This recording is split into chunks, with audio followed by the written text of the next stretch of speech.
కొద్ది మంది సెలబ్రిటీస్లో నువ్వు కూడా చేరబోతున్నావు. కంగ్రాచులేషన్స్. 001 నంబర్ కార్ మీ హస్బెండ్? అవునండి.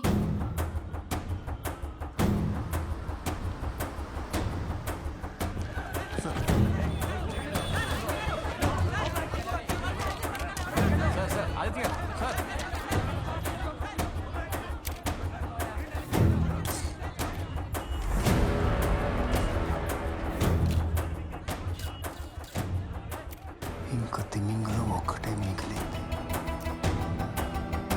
సాయిబా చనిపోయింది. ఎందుకో ఎలాగో తెలీదు. ఆ రైట్స్కి కారణమైన నలుగురిని విష్ణు ఇప్పటికే చంపేశాడు. హంతకుడు వదిలిన క్లూ తిమింగలం ఒక్కటే మిగిలింది. హంతకుడు ఉద్దేశంలో రంజిత్ ఫైనల్ బిగ్ టార్గెట్. అందుకే తిమింగలం.